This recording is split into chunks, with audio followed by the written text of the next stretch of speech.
Live. Everywhere. On netrootsradio.com.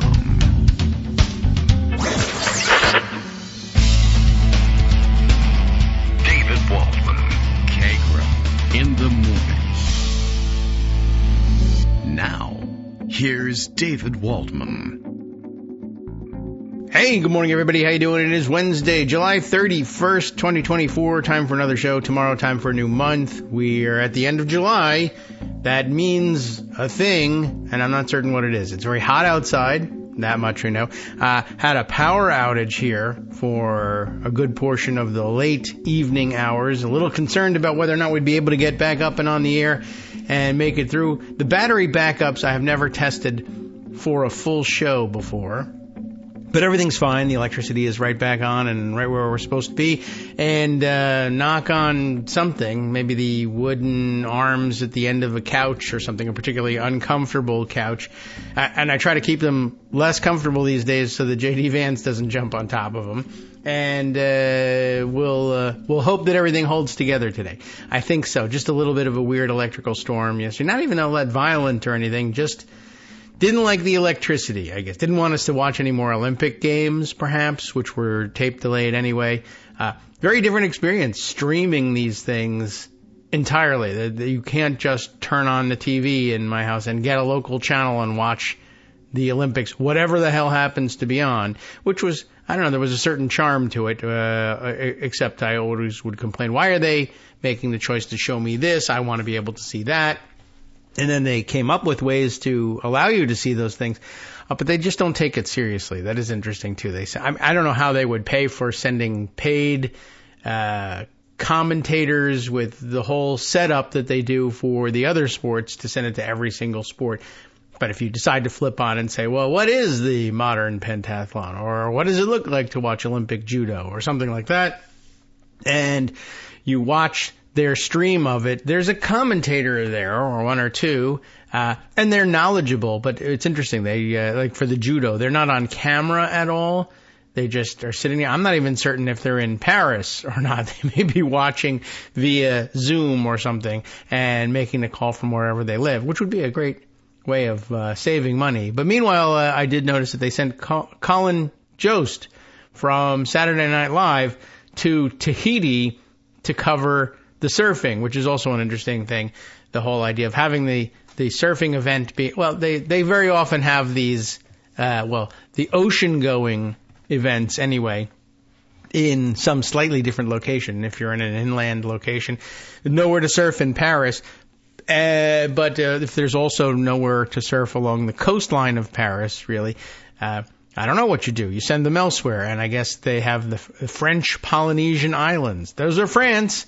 That's their administrative France. So you get to go and do that. And Colin Jost was the one who was sent. And maybe they thought that would be funny to send the comedian to this place. And but I saw his report yesterday. I don't believe he made any comments about any of the surfing. Which, you know, whatever. What do I care? The guy was having a good time in Tahiti. I felt like I was in Tahiti too. And I don't know. Anyway, just a couple more weeks left of enjoying that, but it's going to be interrupted here in the United States by political season. August, though, something of a lull, congressionally, certainly. They're not even in town. And we'll be watching the presidential race closely, mostly now because of the additional excitement that's been injected into the race. But traditionally a time during which commentators like me, like Greg, will remind you nobody's paying attention until Labor Day, which comes after this month, which we haven't even started yet. And so it seems like a long haul.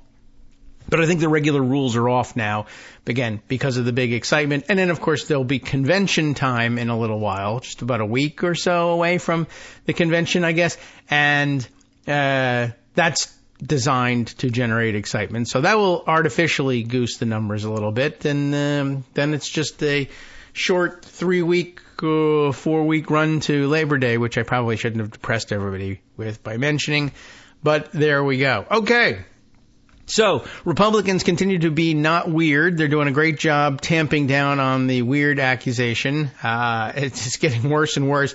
It's the most amazing phenomenon And I've been interested also in the number of pieces being published trying to explain why the weird attack is working, which actually I think kind of diminishes the attack a little bit. It doesn't diminish the attack, but it diminishes my interest in the attack, that's for sure. So I put some of them away, but I'm not certain I feel like reading them. I know why it's working. That's maybe the whole point of it, is it's so organic that if you explain it to me, the organic nature of it begins to disappear. Republicans, though, insist that, one, they are not weird, and every time they open their mouths in defense or try to go on offense or whatever, even just minding their own business, ignoring the weird attacks and doing their own thing, they just make it worse. There's just nothing that they can say that's not weird. And then when they really actually make an effort to push back, it's I guess it's what the kids say, it's cringe. It's that's what it is, and it really actually physically makes you repel from their answer. Here comes World War I flying ace, Greg Dworkin, in his Sop with Camel. Good morning, Greg. How are you? I'm fine. You are fading in and out for reasons that I don't understand. It's mental. Oh, okay. Well, that could be. Yes. So take some mental floss and try to clean everything out, would you? Okay. All right. Well, who knows? We may have still residual effects of last night's electrical disturbances, perhaps. I don't know. I don't think there's any science. Oh, you're talking about that. the Atlanta rally. Yeah, we'll get to that. Yeah. It was electric. Yeah. It was a big deal, as I understand, and jam-packed and turning people away and I'm big stars. Okay. With explaining something that you think is boring. And it's from a Brian Klaas piece, and he's really good at explaining things, and it's called Schemas and the Political Brain. And basically what he says is that the brain doesn't take the complex very well, and therefore it takes the complex and makes it simple, because otherwise, if you're walking down the street and you pass 5 people, if you had to remember what each individual person was wearing in detail, it would be overload. So that's not how it works. Unless you're in the fashion business, in which case it's easy. Even so, you still don't remember every detail about all 5 people. Man, woman, camera, TV. Walk. Yeah, so that's basically what you do. Yeah. And that shorthand is called a schema from the Greek, schema. And basically what you do is you see something and then you fit it into an existing narrative. And he gives the example of Liz Truss. And he says, look, once I saw Liz Truss being compared to a lettuce, yes, I knew she was toast. You may think it's simple. You may think it's silly. I need lettuce. But basically, this is fitting into the idea that she's an incompetent idiot who doesn't have long to last as PM. And that's exactly what happened. Yeah. All right. Yeah. So right. Good. All of these things, if you hear Trump tell a lie, you go, okay, well, he's a liar. I mean, that just fits. Well, he said something I don't agree. Well, he's a liar. Mm-hmm. Yeah, and easy. then I'm if for you that take one. something complex and you fit it into something that you already know, it's just easy. And so that's why Republicans always try to paint everybody as a Nancy Pelosi San Francisco liberal, as silly as that is, because their receptive audience knows exactly what that means. Yes. But now the foo is on the other, whatever. And so what happens is the Democrats are saying, you know what? Well, these Republicans aren't mean. They're not strong. They are all. They're not decisive. They're not weird. strong. All of them. Yeah, and weird. Especially J.D. Vance. He's the weirdest of all of them. Look at this cat lady stuff. Look at the couch. You may think it's eyeliner, sick, but I'm just telling you, they're weird. And so it's stuck because it fit into an existing schema, and it's dangerous for Republicans. They don't know what to do about it. And you have people like Byron York, a Trump apologist, tweeting things like, well, this weird thing is really fading. Nobody's really using it anymore, even though Kamala Harris mentioned it last night at her rally. And it's the talk and you read that of every and you say, social wait a minute, media that doesn't make any sense. You said nobody's using it, and now she just used it, and she's the front runner and the candidate. And what are you talking about? Yeah, whatever. They definitely want it to go away. They want it to go away. It's no exactly doubt. Right. And then you think back and say, oh, what a weird the framework is they're liars. Oh, yes. Oh, right. So weird that's liars. Easy to dismiss. I mean, they are screwed. Good. It's going to be fun. It's our turn to have a memed election, and look, it's going to stick. Memed girls. That's what this is. Yeah. I like that. That's now, pretty Kamala good. is Brat. This is Brat Summer. Okay. Well, along with, I'm liking the little, catchphrases and nicknames. I liked Overton Weirdos that somebody used. Right, that was pretty good. People are going to have fun with it, and it's I'm fine just saying, look, I know it's not ahead. entirely factual. Right. And again, we talked about this the other day. I was admonished. The Democratic consultants can come with 25 points of what to say about J.D. Vance, and then some Gen Z kid says, you know what, he's screwing a couch, and that's it, and that's the done. end. Right. And now, is he not? Get your paws off my couch, says the cat.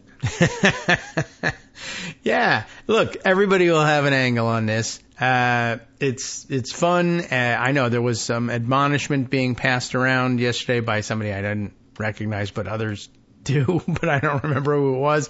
But saying, you're doing all the same things. Do you want to be just like them? Yeah, no, it's important to lecture young people having fun. That works every year in Florida during spring break. Ah, right, yeah, it's a big theme. Kids love it.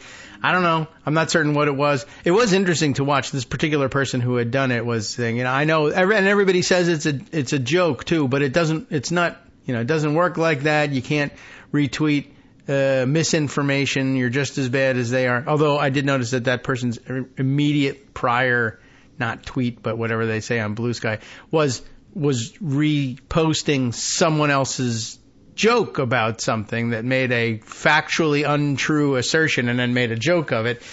It's good when they do it, bad when you do it. That's the thing you're supposed to remember and take away. Right.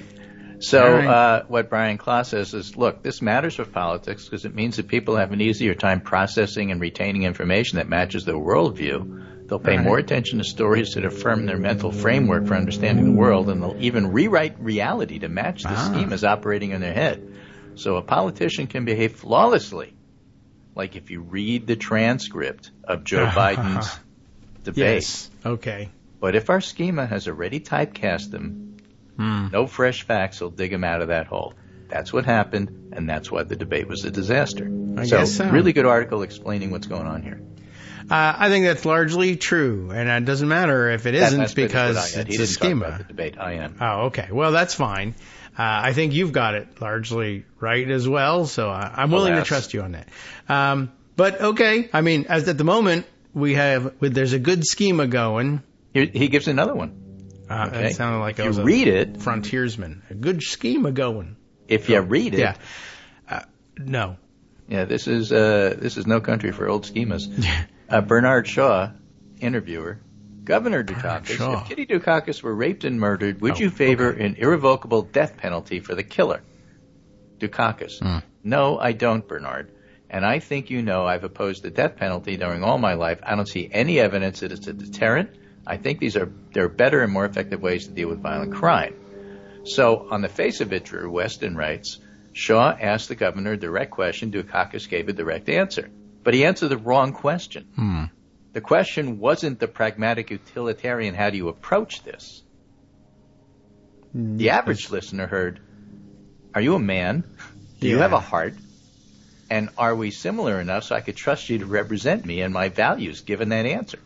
And for most Americans, the answer to all three questions was no. So then Dukakis gets in a tank, and guess what? Doesn't work the way he thinks because they already have an idea about what's going on here.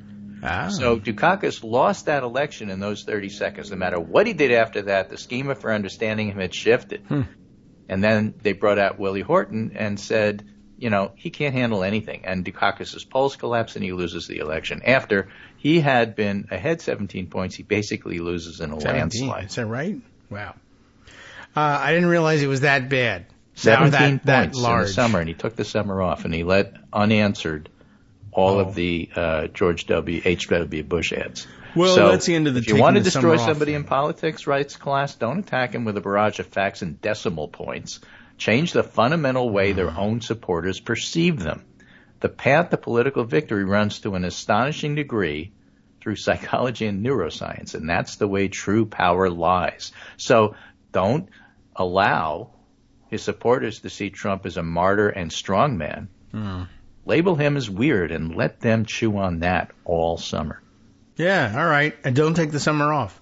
But that is why Trump's supporters are so upset about the weird thing. They know it sticks. They know it applies to them, too. Yeah, to some extent, certainly right? true. Byron York says that, and my answer is, hey, old man, you are weird. Yeah, I mean, that's all you need to say. We're not supposed to be, like pointing at people's appearance and whatnot, but I mean, Yeah, listen, that's so personal. You shouldn't Yeah, well, I mean, have you seen Byron York? Shut up. He's literally has got weird hair. Have you seen Trey Gowdy? Holy cow.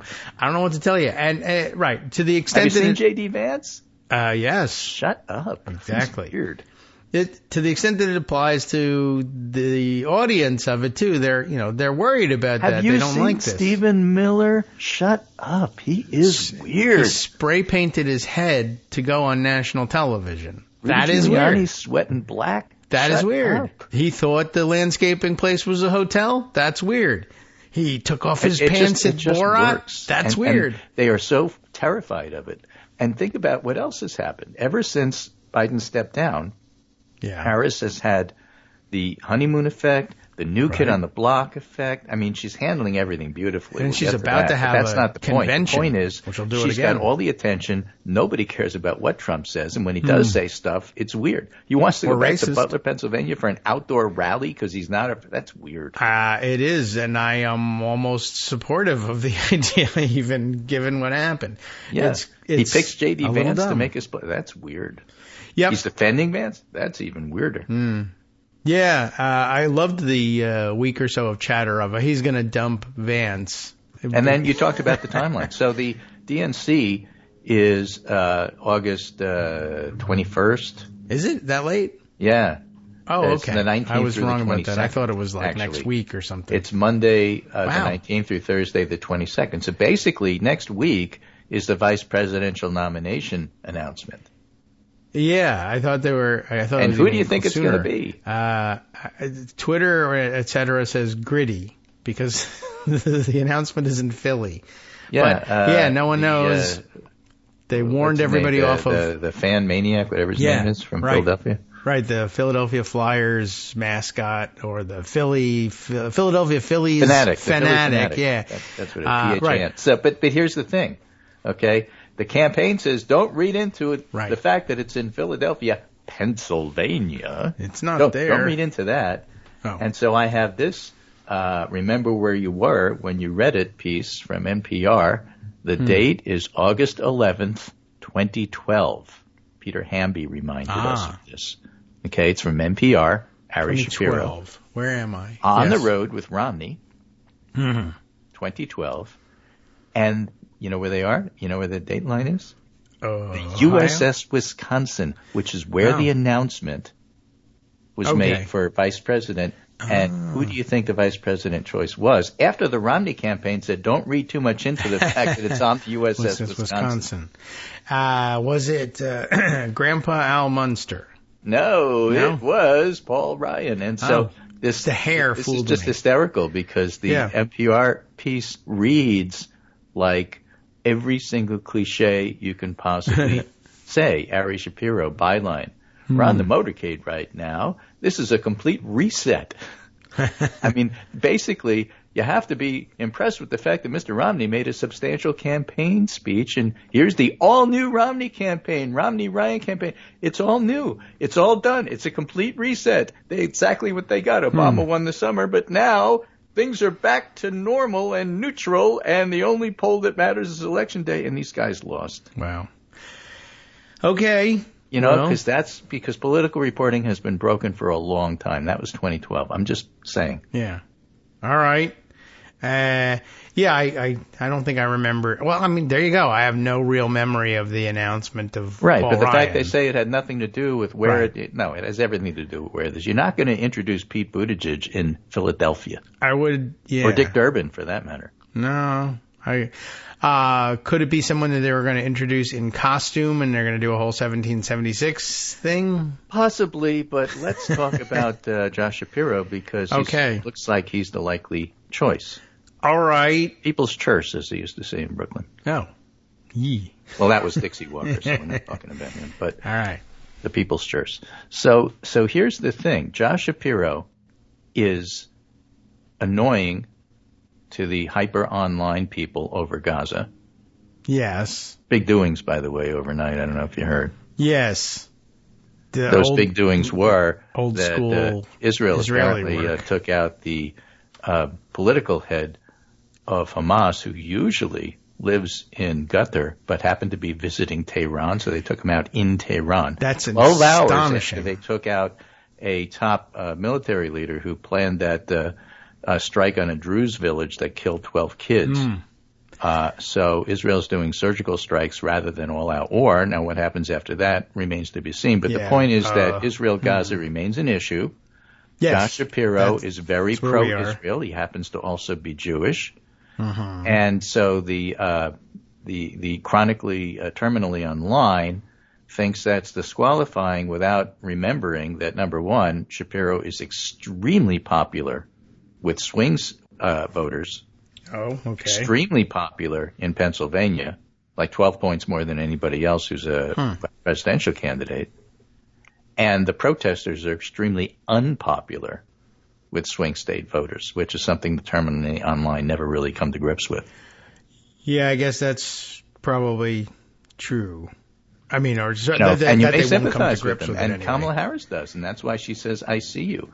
So Shapiro's going to take Harris's point of view on this because he would be the vice president. That's the way it works. Yeah. And so I'm telling you that is not a killer issue for him. Okay. It's an issue, but it's one that can be managed. Second issue for him, If because she he's got asks him three, to. is school vouchers. Because he seemed to be pro-school voucher, goes the shorthand, but that's not exactly what happened. I have this piece here from Peter Schweier, who says, "Hey there, I'm the Democratic Majority Chair for the PA House Education Committee, parent of two kids in a historically disadvantaged public school. I kind of know more about Shapiro and his leadership on public ed than these folks complaining about it. So I also have to say I'm one of the most anti-voucher legislators in Pennsylvania. So fact one, Josh Shapiro delivered more than $1.5 billion in money for our public schools since becoming governor. In a divided legislature, remember, GOP controlled the state Senate, he was able to secure the most aggressive public K-12 funding packing in the history of Pennsylvania. Fact number two.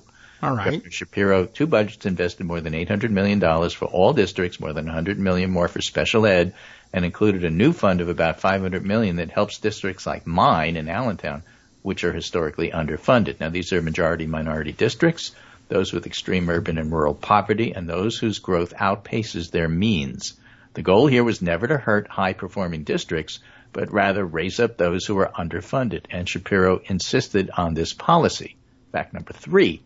For the 7 years prior to Shapiro's tenure as governor, the states in a grand total of $0.00 to our district for new school construction. We're up to $275 million under Shapiro. Fact four, That's more. Shapiro led the way ensuring that every child has a full belly to start the day by fully funding school breakfast, and he made sure that students needing period products got what they needed so they could stay in school healthy with dignity. Fact five, Shapiro had fought for and secured tens of millions of new money to recruit and train more teachers.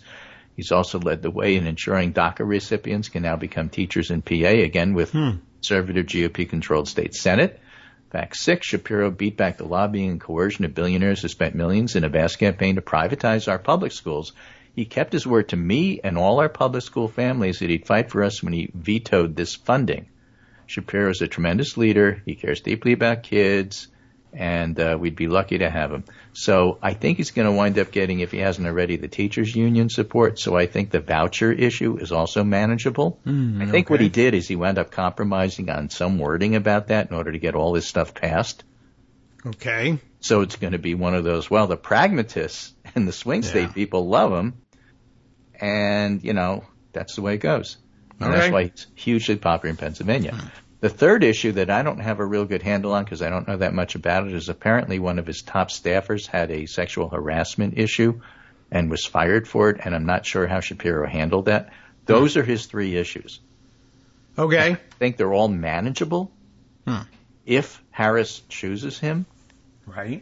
They're all real. They're actual issues, but the benefits far outweigh the risk because he's hugely popular in Pennsylvania, and Pennsylvania is everything for this election. Okay. Well, we'll watch to see how this plays out. I know I've seen in the last couple of days as people are starting to position themselves on who they would like to see or who they think would be demotivating in some way. Right. But step back and look at the big picture. All right.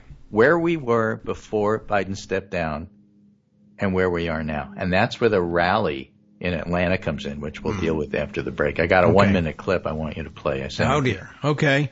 I'll work on setting that up. I see how I professionally time this ask so that it's always at the breaks that David has a chance to set it up. Yes. It's not like we talk about beforehand what the show's going to be. I don't know what the show's going to be. I don't even know who the VP is going to be. I make it up as we go. Right. All right. Well, I can search for that during the break. All right. Well, we'll see whether this. It will be funny. I mean, I assume you're onto something here that it's it's happening in Philadelphia. I mean, the vice presidential selection, whoever it is I assume they're going to say, I want to do it here in my state. Well, I want Tim Wirth, and I'm going to rub Shapiro's face in it in his own city and make him come up and say Wirth is the best possible choice it could be. Yeah. No. That doesn't feel like it. Yeah, I know. I mean, what else are you going to say? If you're trying not to steal the thunder, you got to say, well, the fact that I've just told you it's going to be in Philadelphia.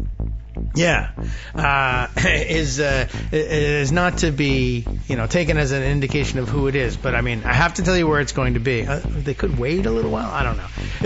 I guess that's it. I don't know. They got the roll call, so they have to do it next week. Yeah. Oh, well, okay. So then I guess they better get on it. All right, good. And then something we'll all criticize what kind of cheese he uses on the sandwich. Wait, we got 100 days. No waiting.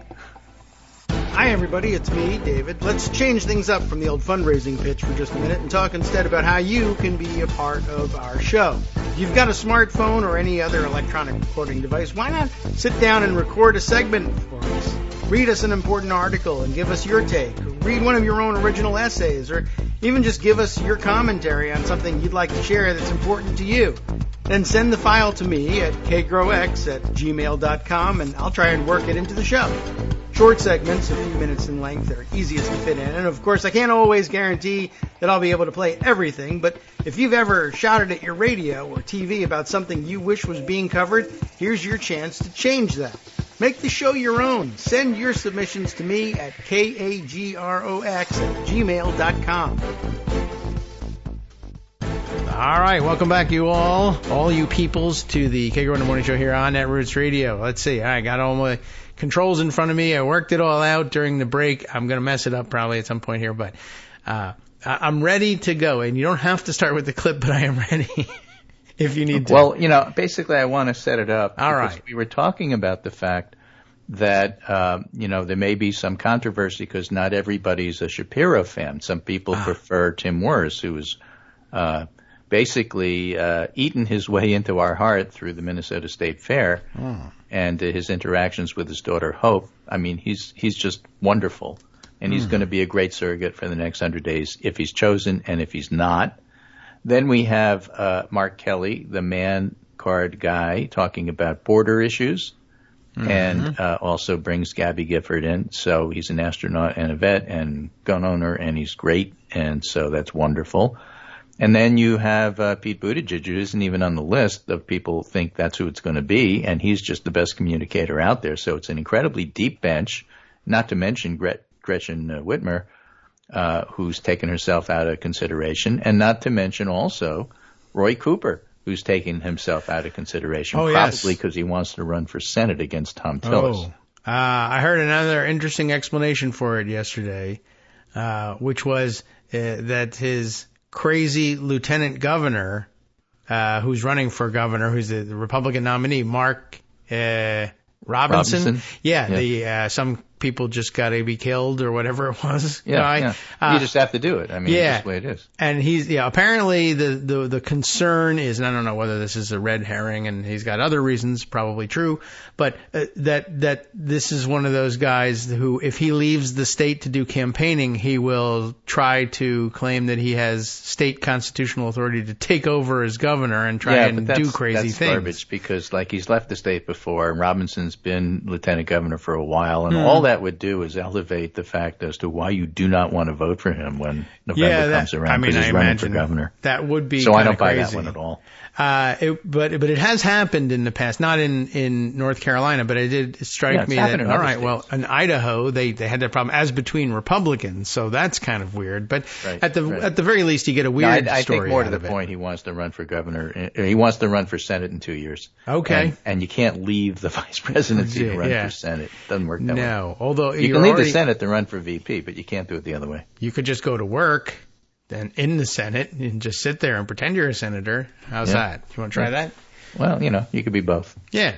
Why not both? Carrie Lake is both governor and senator, because she won her primary against other people.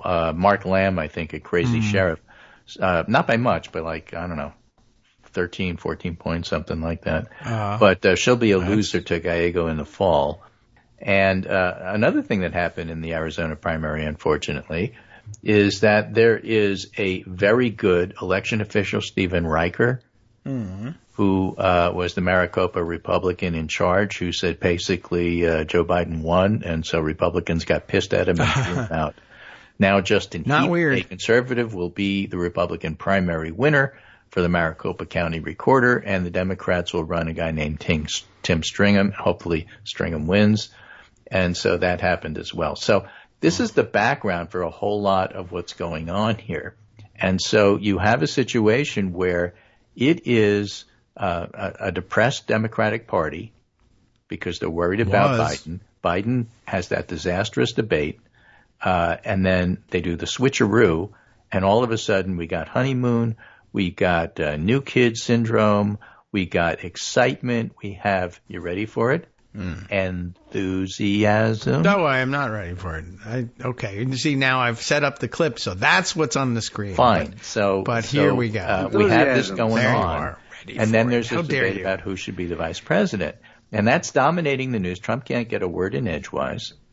And so then we move on to the vice president. Then we move on to the Democratic National Committee. And then we only have then we have Labor Day. And then we only have about 6 weeks left for the election, because voting starts in 50 days. Oh yeah, I've already forgotten that we do that before the election day. So basically, Kamala Harris is going to be dominating the airways from now till then, and she's got a ton load of money because we all gave it to her. So that's the background to all of this. And now you bring up the vice pick. Okay. All right. And the question, super hyper online people say this will dampen enthusiasm, like David Hogg said. But even David Hogg said, look, I don't like Shapiro, Gaza, this, that, everything up. You know what? It's her choice, and I'll support whatever. And that's going to be the bottom line, because that's the mood Democrats are in right now. Yes. That's the schema. Okay. And so then Harris has a really successful rollout and what she's doing is very clever. She's doing very short speeches. Trump goes for 90 minutes. She goes for 20. She says more in that 20 than he ever says in 90. You ever notice how I don't say anything anymore? If you've ever been to a concert with a group you like, or if you've ever been to a black church, and you know what call and response is, that's Kamala Harris on the stump. And so now we go to Atlanta. She's introduced by rappers, Quavo and Megan Thee Stallion, and it's a raucous, giant crowd. And they are, Al Sharpton had this really great observation and said, you can build a plane, but you need an airstrip to land on. And what she basically did is she set up the airstrip. She set up the airport. She set up a place to land, and that was that crowd. That's where I want you to play this clip. Okay. So now I'm ready for that. Play it. Oh, all right. Fine, sure. Listen to that crowd murmuring. Well, Donald. Listen to the crowd. They know what you think. I do hope you'll reconsider to meet me on the debate stage. They know what's coming. They're ready for it. They're going to finish her line. As the saying goes, if you've got something to say, say it to my face. She's screaming. They're screaming. Yeah. That's it. That's the whole 20. Even That's I the knew whole it. thing right there. That is iconic. Even I knew what that line was going to. Is there more, or is it just cheering? No, Let's see. that's it. Oh, okay. It's just like I'm going to play all the cheering. This is another second. It's There another 20 minutes of all cheering. right. Well, that's probably true, but in the clip, yeah. So okay, I was concerned. Like, am I going to not know what the response so this is a whole stump speech. Her fans I know already the have it response. memorized. They repeat it back to her. They're ready for it. This is, a concert of favorite hits, and it's not going to get old because there's only 100 days left. Okay. So this yeah, no room honeymoon for it is to get never old. going to end. Not Not until the election. Okay. She's going to win. That's why it doesn't matter who she picks for vice president in regard to, well, I don't like that person. Okay. Well then I'll do it. No, I won't do it. That's crazy. Well, you're going to be vice president? Yeah, sure. I mean, Well, if thanks for everybody is volunteering. upset, like, if Josh Shapiro makes me upset, well, we'll just take the podcast guy. I'm just saying. That's what's going on here. Yeah. All right. Well, it looks like it was a big success, and the rally certainly has the energy and filling the stadiums, as it were. And Trump has never been able to do that, really, and continues to brag that your eyes are lying to you. This stadium is not half empty. This, broken down rodeo arena, whatever it is that they happen to be in.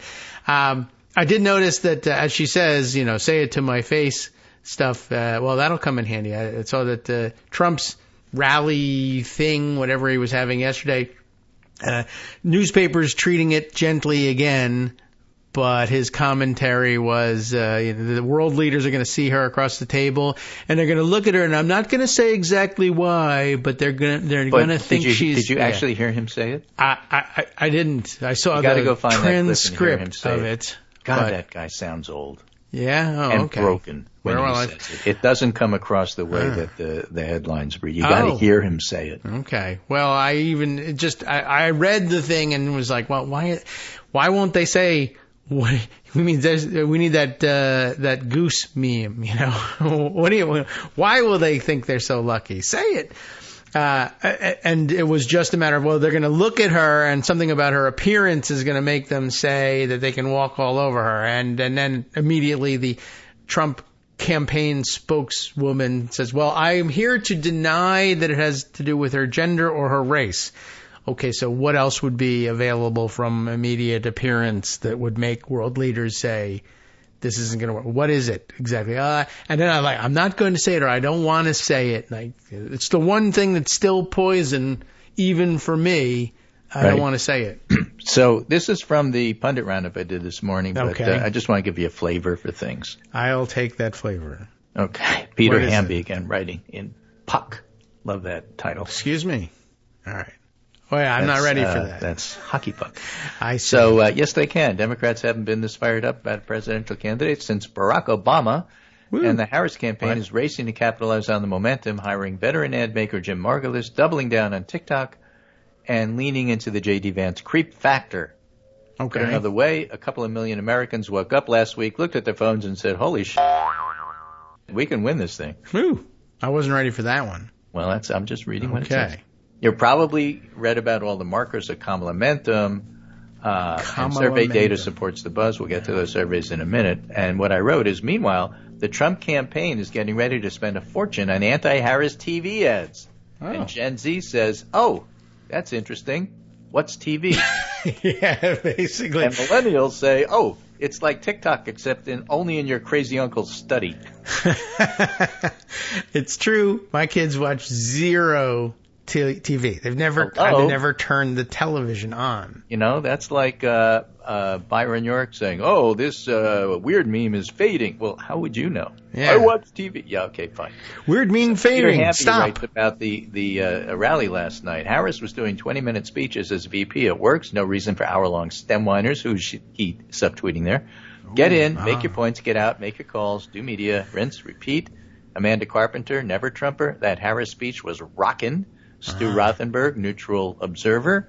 Harris goes after Trump on immigration early in her Atlanta speech. Inflation, drug prices. She's attacking on her supposed vulnerabilities. She's doing the Karl Rove thing. You think it's a vulnerability? I'm going to attack him on his strengths. There's 2 commercials out. There's an anti-immigration, anti-Harris one, which is all dark and creepy and weird. Ooh. And then there's Harris saying Harris wanted to pay for border people. Trump blocked it. Harris wanted to pay for technology to stop fentanyl. Trump blocked it, et cetera, et cetera. Great ad. And so she's not ceding anything on this. And again, we're not talking about the committed. We're talking about swing voters. And so that's all great. And so now all of this is happening. And this is Logan Phillips, who is he runs to the White House. He's an election analyst. And this is what he writes. Voters badly wanted a new option. We saw it in the polls and the focus groups. I've seen it with just about every swing voter I've talked to in the last year. Yes, they exist. Now that they have one, voters are giving Harris the benefit of the doubt, and so far they like what they see. Again, 3/4 of the public wanted somebody else. Now they have somebody else. My point, Kamala Harris is now generic Democrat. And there's not enough time to change that. Okay. And that works in her favor because they like generic Democrats. They just don't like this Democrat. So, yes, the attacks, says Logan Phillips, will come and the media coverage will get harsher. We will see if she can withstand it. So far, she's showing no signs of slowing down in the swing states. And if she picks Shapiro, yada, yada, I think the odds are that Harris continues to pick up support, takes a small lead entering the convention, still a race. Both parties can win. But I think Harris now has the clearer path to 270 electoral votes. That is what you call a reset. Okay. Right, compared to where we were. And then people are complaining about the fact that there's white dudes for Harris and whatever.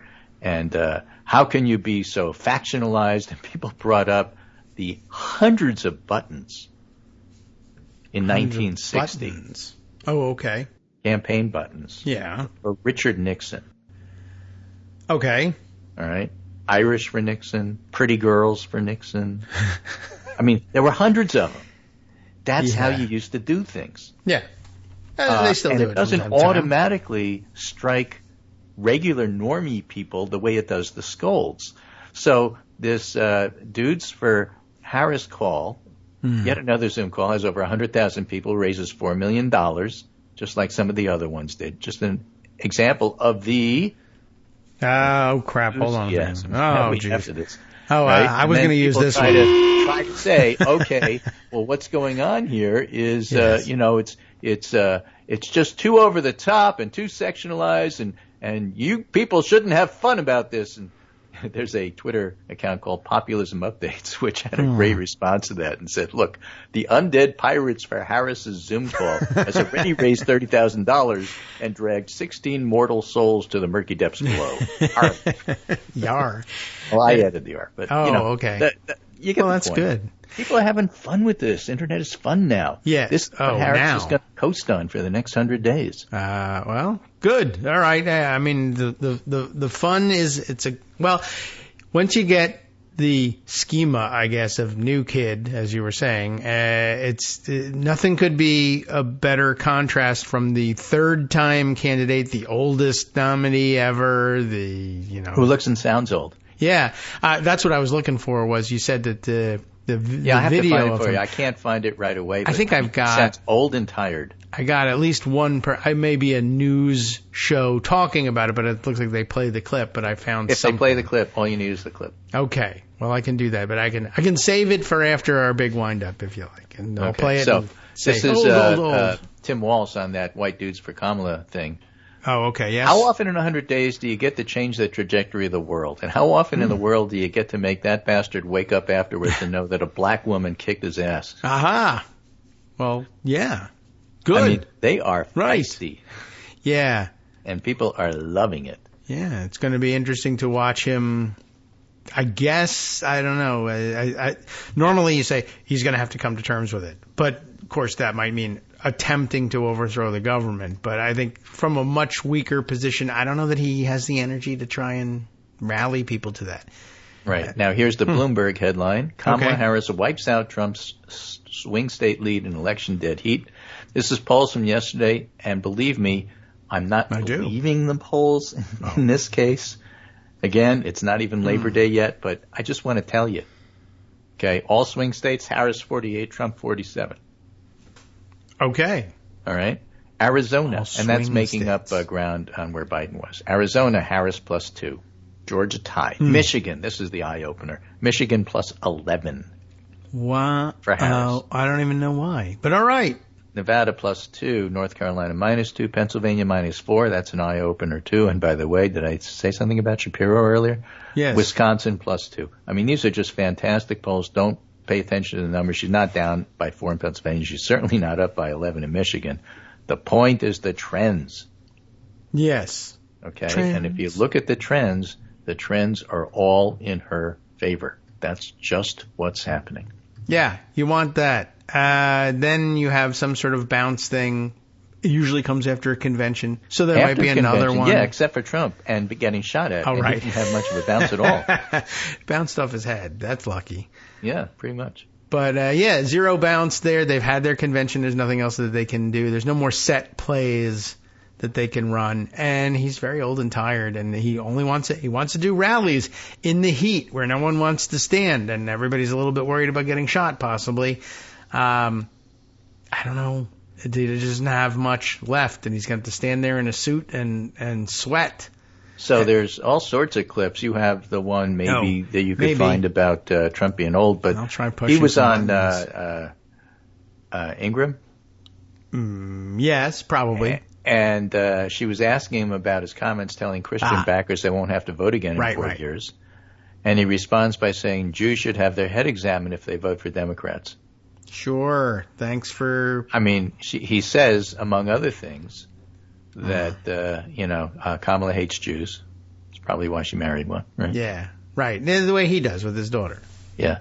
And Teddy Goff retweets this and says, something interesting is going on. Fox News hosts keep trying to signal to the Trump-Vance team they've gone too far right cuckoo and offering them chances to do some cleanup, and they keep declining the offer. Yes.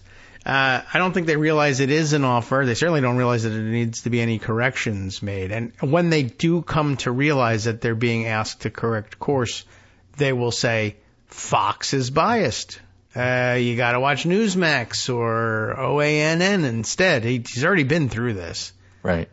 So for those of you who doubted, and there were many of you out there. Me. What did I do? Where the Never-Trumpers would come down on this. Here's Charlie Sykes writing in The Atlantic, verified by Oren Kerr, who's a very conservative legal analyst, who says this is where I'm at. The Never-Trumpers are clear on their goal. A determined group will do whatever it takes to keep Trump out of office, including planning to support Kamala Harris. Okay. That's why you have Lieutenant Governor of Georgia, Jeff Duncan, former, who is coming out for Harris. He probably gets a speaking slot. But the choice of Donald Trump versus Kamala Harris is proving to be a remarkably easy one for Never-Trumpers, who really meant never when they said never. Well, good. It would be nice for somebody to say what they mean for once. When the Never-Trump movement emerged in 2016, it wasn't always clear what never meant. For some anti-Trump Republicans, it simply meant the short, shameful interview before falling back in line. Yeah, others couldn't bring themselves to vote for Clinton and sat out the election. But a notable remnant meant never as in absolutely never. And the threat of a second Donald Trump presidency grows. The remnant seems to have hardened its resolve. For some observers, the idea of conservative-leaning Americans voting for Harris is unthinkable. For Never-Trump or Trump-reluctant conservatives, the Harris nomination is a catastrophic development. The American Enterprise Institute writes, Mark Thiessen declared in a post on X. At least Biden pretended to be a moderate. But now, Never-Trump Republicans have to choose between Trump and Harris. And what Sykes is saying, well, that's not a hard choice. Yeah, well, I don't think so. But Thiessen says, she's a Democratic socialist to the left of Bernie Sanders. I mean, they just go over the top so much. They every time don't get it. They're every weird. time. Yeah, right. I mean, and even if you don't think it's particularly weird, I mean, there's an excuse for not thinking it's weird. It happens every single election with every single candidate. So it's not weird in the sense of novel, but it's just weird in the sense of all of a sudden, you're wrong. Shapiro, the governor of Pennsylvania, is way to the left of Bernie Sanders. No, come on. Sure. Thiesen's assessment of Harris is wholly exaggerated, writes Charlie Sykes. The caricature is useful for the group that I've called anti-Trumpers, that is to say, those who claim to be Trump skeptics but find ways to rationalize his behavior by attacking his critics or those he's up against. These are the people, my words, not Charlie Sykes. These are the people who say, oh, I didn't really want to vote for Trump, but you made me. You turned me into a Nazi. Yeah. But at the core of Thiesen's argument is the perception Harris poses an impossible dilemma for never-Trump conservatives. It's just not true, he says. Many conservatives have their own issues with Harris' policy. In an op-ed for the Atlanta Journal-Constitution, Jeff Duncan, the conservative Republican former lieutenant governor, acknowledged endorsing Harris wasn't easy. Through my conservative lens, I see very few policy areas where we agree, but his current North Star is ridding the GOP of Trump, and Harris is the best vehicle. All right. That's it. I mean, that's in a nutshell what's going on here. Harris is far from their first choice, Sykes writes. But when your kitchen is in flames, you reach for whatever extinguisher is at hand. You can worry later about washing the dishes or whether you need a new garbage disposal. Put the fire out. Okay. All right, I get you. But yeah, it is a little odd. But yeah, I like that. That's true.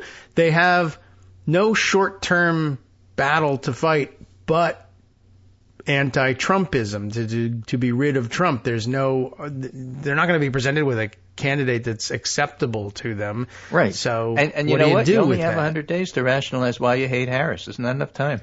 Yeah, there is that too. And you could give yourself an extended period of time. If you're determined to hate Harris, give yourself 4 years to do it. That's right. Hate her after. Yeah.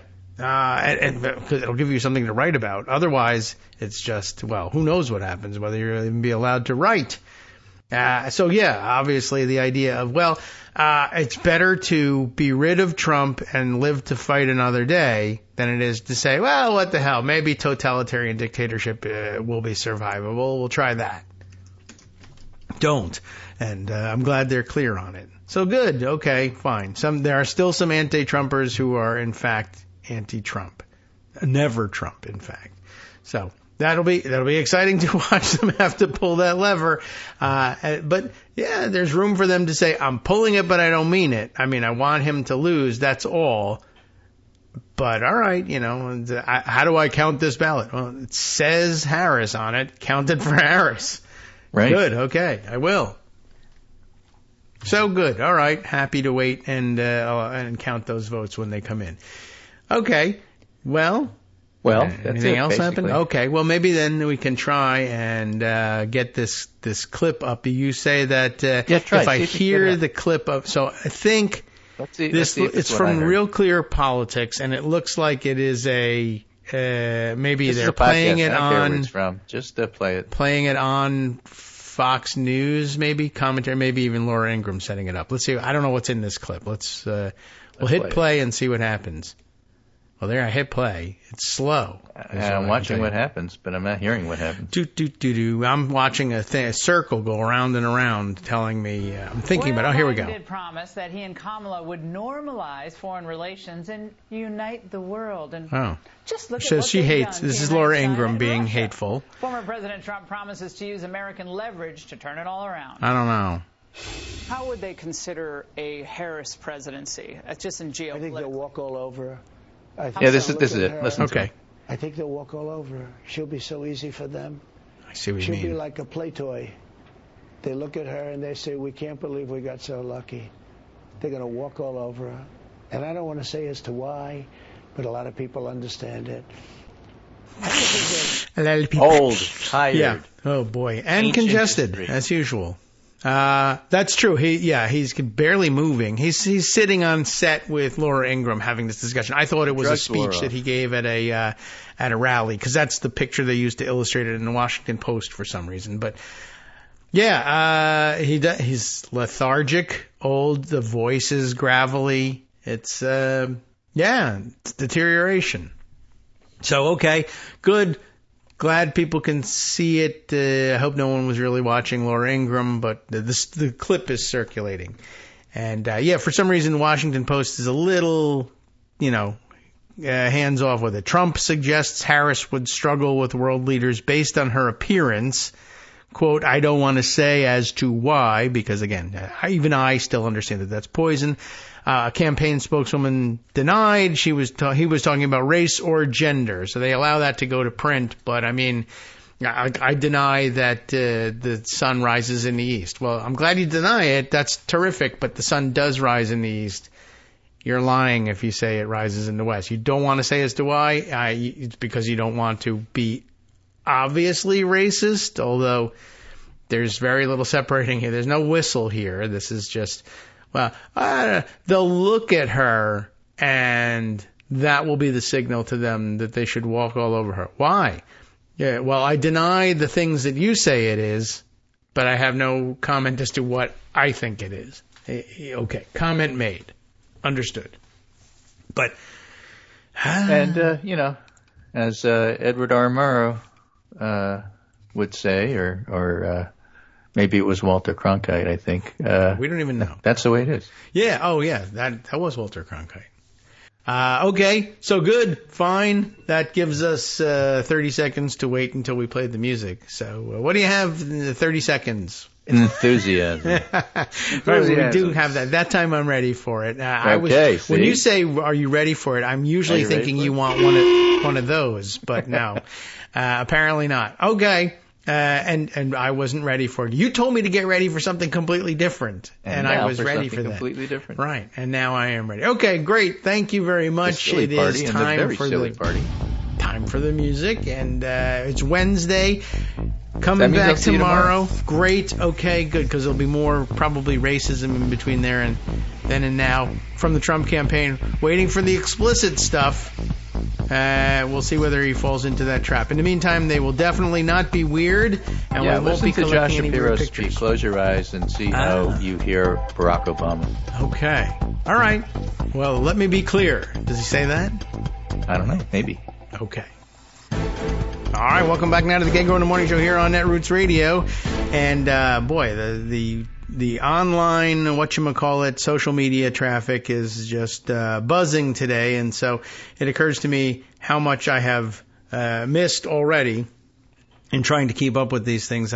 Comments I've missed, they're buried in retweets of some of the latest weirdness that has been posted to social media by weird people who definitely don't want to be called weird and yet cannot help themselves. I mean, when I say weird, I mean, I don't even know what to tell you what's going on. I don't think I can explain what it is. It's you're just going to have to see it. So maybe I'll just steer clear of that weirdness. If you've been following on social media, you know what I'm talking about. If you have not been, maybe it's for the best. But just another example of Republicans or conservatives being weird about things in ways that are unbelievable. I guess now I've left myself without recourse. I kind of have to discuss it. But somebody somewhere along the line grabbed off of Twitter the weirdest stuff possible because Republicans and conservatives are talking about it, and I don't even know if I can find the full provenance of who pulled this thing and got it onto Blue Sky. Oh, okay, here's one example of it. So I'll just open it up. Miranda Yaver. Yaver, just, regular folks, I guess, and I don't know, do I even know? A political scientist, as a matter of fact. I'll open up the profile. Political scientist, assistant professor of health policy and management at the University of Pittsburgh. That's in Pennsylvania, by the way. And golly, has been, of course, written pieces in the New York Times and Washington Post, because that's what professors do these days. And just saying, look, literally the weirdest creeps of the far right, grabbing a screenshot from Twitter in which somebody, it's not clear who is the commenter on Twitter, noting, not weird at all, this is a totally regular person thing to say. It is the tweet of one Jennifer Myers, Mayers, like the, it's important, like Oscar Mayer, the bologna, Mayer, because cold cuts are involved. Maybe you have seen Jennifer Myers' post. She tweets as, I'm going to have to enlarge it, it looks like Southern_Myers. And this person begins by saying, this is the reason I preach hashtag Christianity, not just regular Christianity, but hashtag Christianity, a totally different kind of thing, apparently. I guess. And also the different sort of thing that I'm used to seeing in preaching, generally speaking. If you know what I'm talking about, you're cringing already. If you don't, the best I can do for you is say that I will include a link to this nonsense, I guess, in the roundup, because you have to see it to believe it. But if you didn't see it, you'd be fine in life and maybe better off mentally. The reason she preaches Christianity, it is claimed, is explained by this photo. And yet the photo tells me nothing. It is the photo of two ham sandwiches. Oh my God, what am I doing? 2 ham sandwiches. Now they are on, sub rolls. They are ostensibly submarine type, hoagie grinder type sandwiches, but there's nothing on them but ham. It's plain ham, which already I want my money back, but okay. And by the way, I mean, again, just, from what corners, from whence cometh this sort of weird? And the answer is from the segment of the population that as adults will have only plain ham on a sub roll. And I mean, don't trust those people. My kids even will ask for at least cheese to be on there. But anyway, the reason this person preaches Christianity, allegedly, because why would you allow someone like this to preach Christianity? And you realize, well, we have all these weird problems with clergy occasionally being weird as well in ways that are dangerous and harmful to children. And so there's a person holding 2 plain ham subs in one hand. I mean, it's quite a feat, actually. And one sandwich, why am I doing this? One sandwich has got the ham, folded and put into the sandwich, and the bread is closed. The other one has lots of ham spilling out over the top of the thing purposefully. They've styled the food to be like this so that they can say that the reason I preach Christianity. And the answer is, okay, so on the right-hand side is the neatly folded ham sandwich, and on the left is the other one. And it says, my daughters represent the right. Taylor Swift's vagina. There you go. I don't realize. The post is weird. I don't care what the rest of the context is. Don't tell me what's in the picture. It doesn't matter. You've just tweeted the words, Taylor Swift's vagina. You are weird. You have a problem. I can't vote for you. I can't vote for people that you would vote for. You're very strange. You said you're a pastor. You're a Christian. Which church should we go to? I know. How about the one that tweets about Taylor Swift's vagina? Okay, I don't know. That's not weird enough for me. It's actually pictures of ham sandwiches, and it says, the reason I preach Christianity, my daughters represent the right, Taylor Swift's vagina represents the left. Not only is that syntactically weird, but it is here's what how dare you? Weird? Well, I know how to make them stop saying I'm weird. I'll pull out the old sandwich vagina post. That'll do it. You know the one. By the way, that's not her hand. That's a man's hand, I think, holding those things. I don't know. Maybe, maybe not, but I don't know if that matters at all. The point is, when you had a point to, you know what I'm going to do? I don't know whether she already had this picture. Did she go and say, the point people are missing about this country is the vagina sandwich angle on this. And also Taylor Swift. I got to do this thing. Did she make the sandwiches? Did someone else make the sandwiches? What? Right, exactly. I don't know. None of this makes any sense. You can't be normal and have done this. You can't be normal and have done this and be a preacher and not be investigated by the authorities either. I'm not going to... The difference between my daughters and Taylor Swift is the... What? Wait, where? What difference? What? I'm not going to show you pictures of my daughters or parts of my daughters, you sicko. I'm going to represent it with ham sandwiches. And the couch effing guy, not the weirdest guy on the planet anymore. As it turns out, the preacher. Why am I so interested in Christianity? And the answer, vagina sandwiches. Duh. Everyone knows that. Jesus, I believe, said in, was it, I don't know. What's it? The weirdest sounding book I can come up with is Ephesians. All right. So I don't know. Where would you put the vagina sandwich if you were reading the Bible? I don't know. I don't know what to tell you. But if you're comfortable on that team, you're weird. Sorry, Byron York. Can't help you get out of this one. Can you get me off the hook for old time's sake? No, you're weird. Vagina sandwich, not on that team. Okay, just wanted to let you know that was real and it was an actual thing, right? And so yesterday I was landing on and was getting retweeted a lot for there's you have a nose ring kind of weird. And then there's you bought a teen beauty pageant weird. And that's the problematic kind of weird. And it's being topped because sandwiches. Somebody was like, ham, I gotta eat. Hey, ham looks like, now that's occurred to people in the past because they've seen things. But as a Christian preacher, you don't do it. You don't do it. So anyway, there you go. By the way, I'm reminded, by the way, another thing that happened yesterday via newspapers, social media, etc. The newspapers tried to help Donald Trump distance himself once again from Project 2025.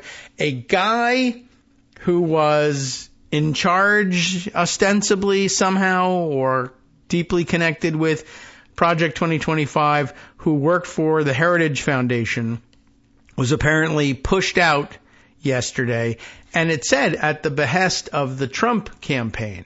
And Amanda Marcotte making the very cogent point, Trump just spent a week saying he had nothing to do with Project 2025. That being the case, which it is not, how does the Trump campaign have hiring and firing power over who works where in the Heritage Foundation if that's not his plan?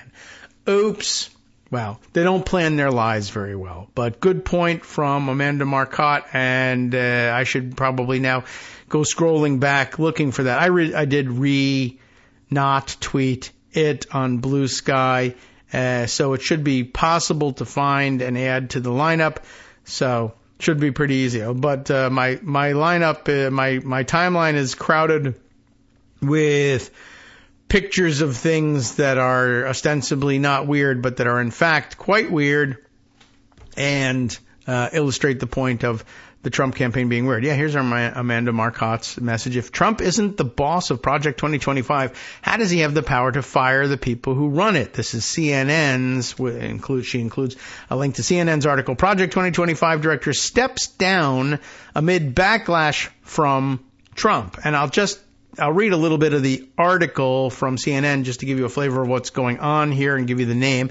The director of Project 2025, the conservative blueprint for a potential second Donald Trump term, and don't forget that that's what it is, has stepped down amid intense criticism, including from the former president. Paul Dans, that's the name we're talking about here, a former top advisor in Trump's administration, steered Project 2025 as it carved a leading role in shaping discourse around what conservatives dreamed they could accomplish if Republicans won back the White House. While a source with knowledge of the planning said Project 2025 would be effectively ending its policy operations, others familiar with the matter noted that it was always the plan to move on to the next phase now, and efforts to build a conservative personnel apparatus would continue. But yes, the Trump campaign tried to play this as we're done, we're shutting down Project 2025. Now, if it didn't have any connection to your campaign, how could your campaign shut it down? That's Amanda's point. The larger point here is the plan's been written. There's nothing to shut down at this point. Well, the author of the plan has stepped down as author of the plan. Yeah, after authoring the plan. Herman Melville has stepped down, ladies and gentlemen, as author of Moby Dick. The book's still there. You can read it. He wrote it. Won't change. It's been published. The end. But he's stepped down. John Wilkes Booth has stepped down as Abraham Lincoln's assassin. Yeah, well, he's dead. The job is done. Now, John Wilkes Booth is also dead, but you get the point. It's too late to step down from anything. But they were trying to play that as a way to distance Trump from Project 2025, and some newspapers gave him that, even though they should have pointed out, if they didn't in their article, that it doesn't matter. The deed is done, so forget it. All right, so I thought I would point out that had happened. Let's see. There are a couple of other things that I thought I might share with you, and I've put 10,000 of them in Pocket. And let's read through a couple of those things, shall we? There are like 500,000 things to do. What's going to be the most important? I didn't finish actually reading the Jamie Dupree piece that I referenced yesterday. Although, golly, if my button won't open it, I don't know what I can do for you. There we are. But I had gotten very close to the end. But I wanted to remind you once again, because it is kind of momentous, that you remember the Jamie Dupree piece I was reading, Regular Order, his Substack piece, that he had combed through all of or much of the video, security video that the Republicans released, ostensibly in an effort to convince America that it was totally peaceful on January 6th, 2021. That was the year we were talking about, when there was an insurrection on Capitol Hill, and the Capitol Hill police had to draw their weapons on the House floor and aim them at the windows of the doors that they had barricaded because of how peaceful everything was. And they actually shot someone in the hallway right outside of those doors because of the peace that was going on. Anyway, in the middle of all this, yes, video evidence of the presence of Ken Cheeseborough, who swore he never went inside the Capitol, and didn't, but he swore he didn't go inside the Capitol on January 6th. No one asked him what he was doing on January 5th, and the answer is, I personally hand-delivered forged Electoral College documents to the Capitol, where they were received by middlemen who work for Congressman Mike Kelly, a Republican of Pennsylvania, in case that's important to anybody in the next couple of days. And he had his staff deliver them to the Senate, not House, but Senate parliamentarian, and the Senate parliamentarian herself, the actual parliamentarian, not an assistant, not an angel or a seraph, if you know what I'm saying, but she herself delivered right straight back to them, or actually dragged them by their ears, essentially, back to the parliamentarian's office.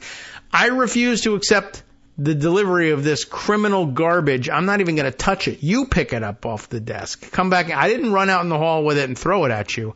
I made you come back in here and take it. And chastened, they did do that. And then they walk around, these two idiots walk around in the hallways of Congress trying to think of a plan B for an hour, which just, again, comes down to, well, the Senate parliamentarian has just told us to our face that she recognizes exactly what we're trying to do, and it is outrageous.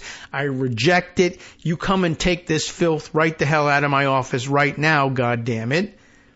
And they still are like, well, can we find somebody else to do this crime for us?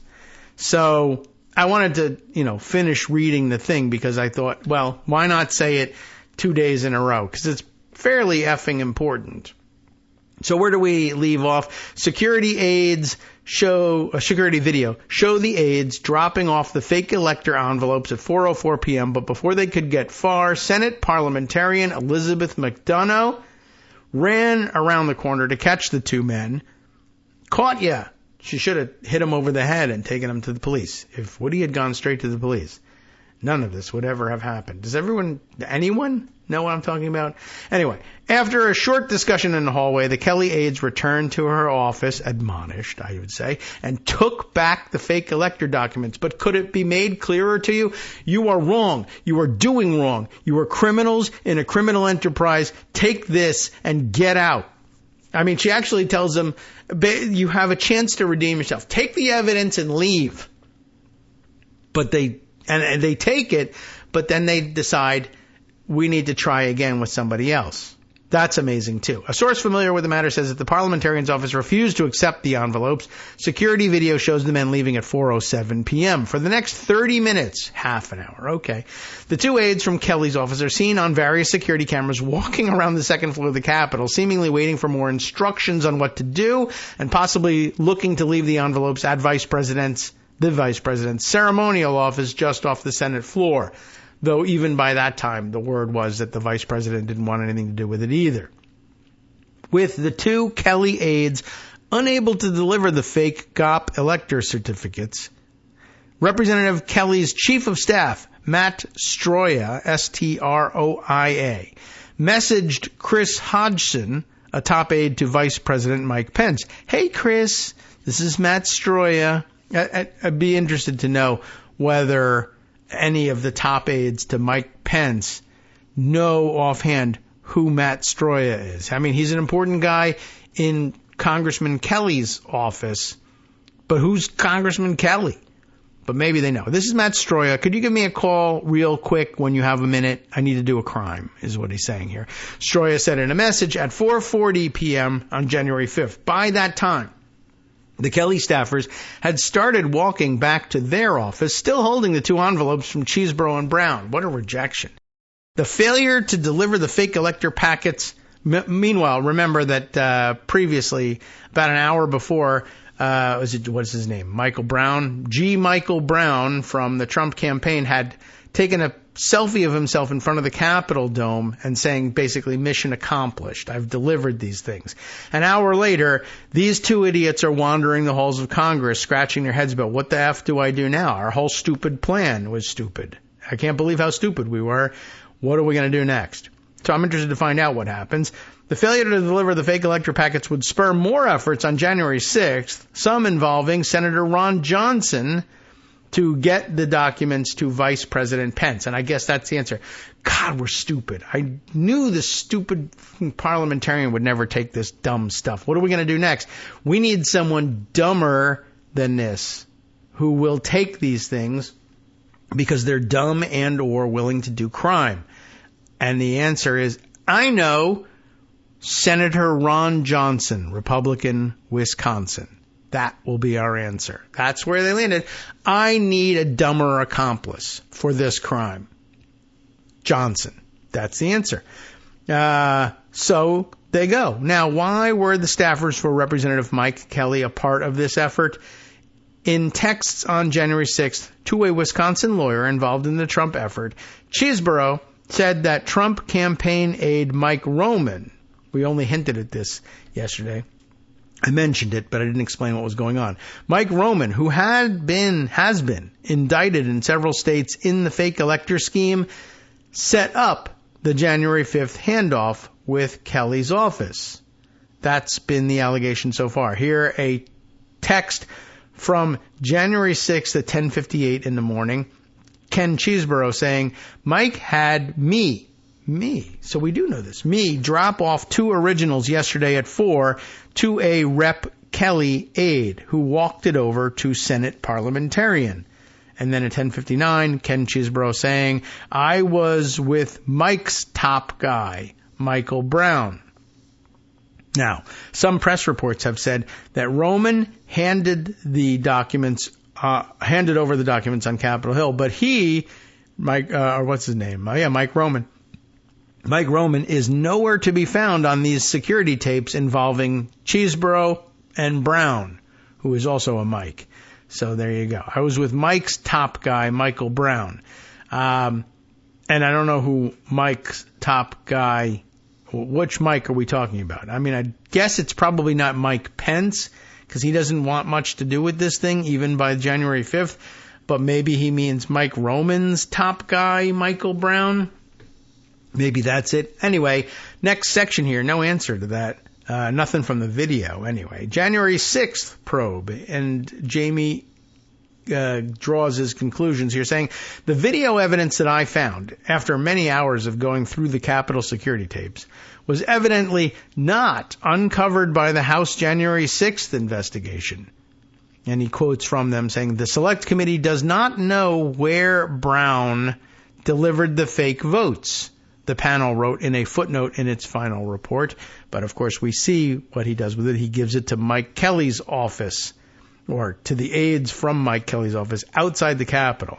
The GOP fake elector scheme was designed to let Vice President Pence reject electoral votes from swing states where Donald Trump had lost to Joe Biden in order to tip the election to Trump on January 6th. But Pence ultimately refused to go along with it.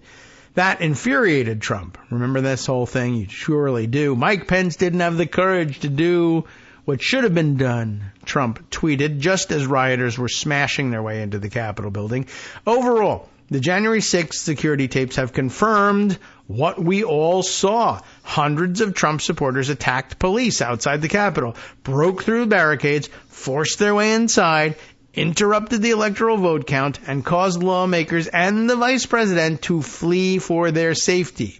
But now, we also know the same tapes contain evidence tied to the federal and state investigations of the January 6th fake GOP elector scheme. All of which, by the way, now in jeopardy thanks to the ridiculous ruling about presidential immunity from the Supreme Court. Even though there is video evidence of a bunch of idiots trying to deliver forgeries to the Senate parliamentarian's office, and I guess video evidence of the Senate parliamentarian saying, no, no, and effing no, get this stuff out of here. I'd be very interested to see why that doesn't make bigger waves in the next couple of days. But we're distracted by all the new developments in the presidential race, and those are much more exciting than most of everything else. So, okay. Wow. It's an exciting development, to say the least. All right, let's open up the rest of Pocket and get to some of these other stories. Oh, my goodness, the break coming again already. So let's see. There's been more news elsewhere. I want to note for the record, maybe since we only have a couple of minutes here, that the Washington Post provides more visual forensics, I guess more photo and video evidence from the assassination attempt on Trump, if you've forgotten that took place. It's been a little while. The headline is a little odd just in terms of, well, yeah, I hope so. Trump rally gunman stopped firing after local officer shot at him. That is not a surprising headline, I guess. But it helps redeem the local police, which is a good thing, because everybody's been saying, well, why didn't you do anything? Thomas Matthew Crooks temporarily recoiled from his rooftop perch and did not shoot again before he was killed by a Secret Service counter sniper. So I suppose it worked the way it was meant to. I guess that's good. They have a big team on this one from the Washington Post. Samuel Oakford, Sean Boberg, Jonathan Baran, maybe, Jarrett Lay, Evan Hill, and Devlin Barrett. That's a lot of people working on this. Relatively, I don't know. I don't think there's a whole lot that I want to take away from this. But I'll give you the first opening paragraph or two. Thomas Matthew Crooks paused shooting at former President Donald Trump after a local law enforcement officer assigned to a SWAT team returned fire. And Crooks did not shoot again before he was killed by a Secret Service counter sniper, according to two officials familiar with the investigation into the assassination attempt. The shot from the local officer caused the would-be assassin to temporarily recoil from his perch on the rooftop, and that's all they needed.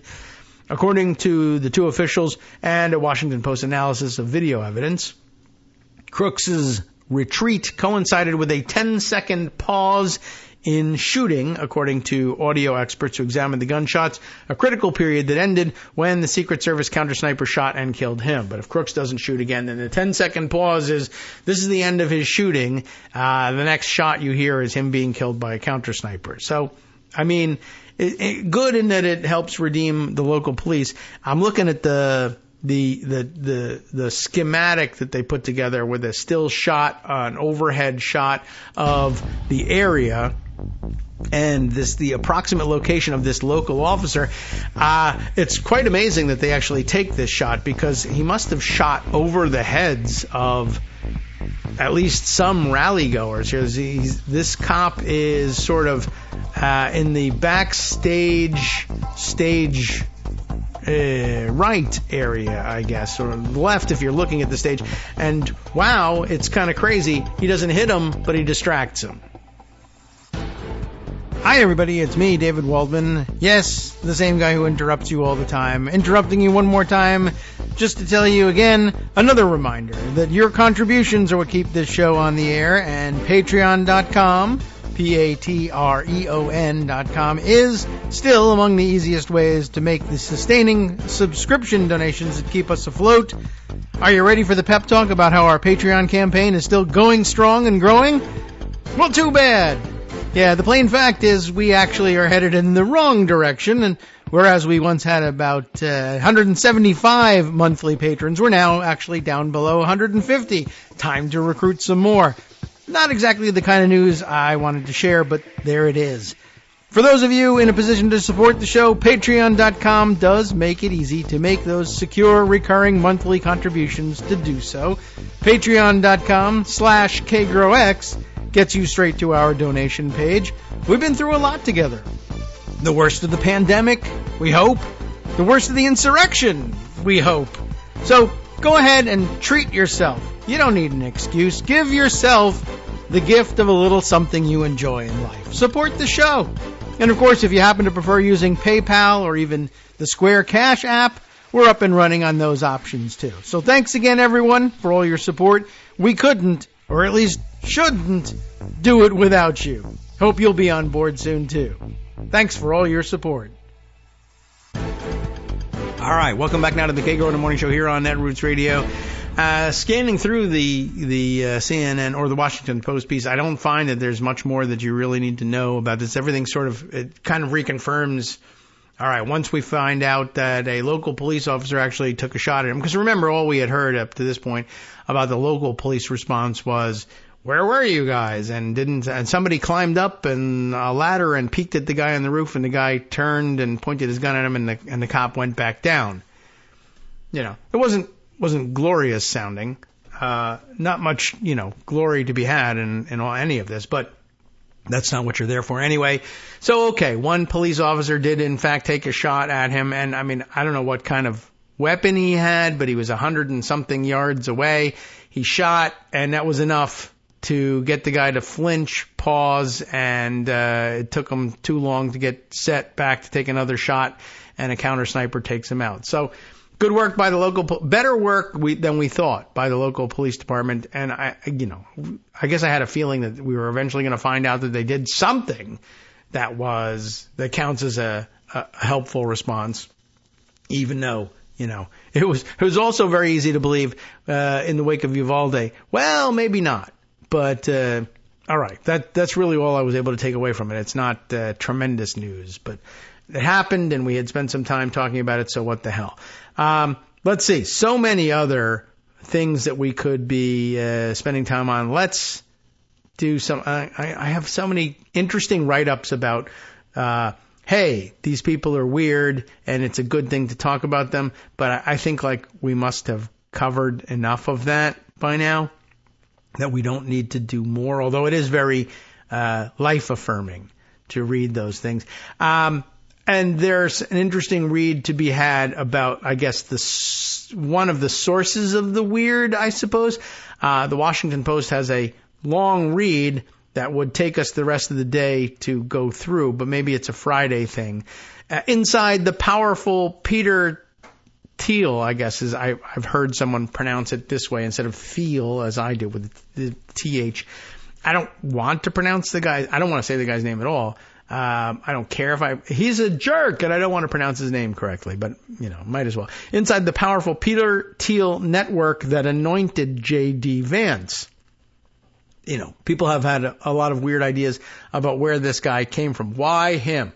And there were early rumors that Trump's large adult sons were the ones chiefly responsible for pushing him, but I think they're not very smart, so I don't know that they would have come up with that on their own necessarily, although they are extremely online and they may have learned about him there. But I guess really what they're saying is, once J.D. Vance was made a senator or made a political celebrity, it was easy to see why the extremely online would land on him. The question really is, how did he become a political celebrity? And I think here the answer is supposed to be that powerful Peter Thiel network did it. Why did it do it? How did Peter Thiel come to know that J.D. Vance could be turned into this sort of person? And the answer is, I think, at some point, the brief period during which Vance worked as a venture capitalist, and he did so for Peter Thiel. Why did that happen? I'm not sure, but maybe this article explains it. A small, influential network of right-wing techies orchestrated Vance's rise in Silicon Valley and then the GOP. Now the industry stands to gain if he wins the White House. So here's the network. I guess Vance is at the center of this thing, and there are arrows pointing to and from 1, 2, 3, 4... 5, 6 floating heads floating around the weirdly disembodied head of J.D. Vance. One of them is Donald Trump. 5 of them are people I don't recognize, but are surely famous or infamous individuals, as Elizabeth Dworkin, Kat Zakrzewski, maybe Z-A-K Zakrzewski. That's my best guess there. Natasha Tiku and Josh Dawsey team up to point out for us all. In the weeks, it says, before former President Donald Trump announced his vice presidential pick, some of tech's biggest names launched a quiet campaign to push for one of their own, Ohio Senator J.D. Vance. The former president fielded repeated calls from tech entrepreneur David Sachs, that's a name I've come to see too much of in the last couple of days, Palantir advisor Jacob Hellberg, and billionaire venture capitalist Peter Thiel, Vance's former employer and mentor, imploring him to add the one-time Silicon Valley investor to the ticket, according to 3 people familiar with the entreaties who spoke on condition of anonymity to describe the private conversation. So terrific. I'm glad that there are identifiable names that Trump can lay blame on for this disastrous pick. Let it be a stumbling block in their relationship from here on in. Or, I guess you could say, let it not be, and let them continue to make decisions for the Trump campaign that will sink them. I would be very interested to read more about it, but I just want to put out there for today, I think, the fact that it exists. There are other insider accounts of different things that also probably should be examined, and maybe we'll spend our time with this one instead. From CNN, their exclusive, the inside story once again. This time the inside story of John Roberts and Trump's immunity win at the Supreme Court. This one, I think I'm willing to spend some time on today. Joan Biskupich, if I am pronouncing her name correctly, CNN's chief Supreme Court analyst. That's a lot of superlatives there. I don't know, the chief and a supreme. And all right, what does she have to say about this?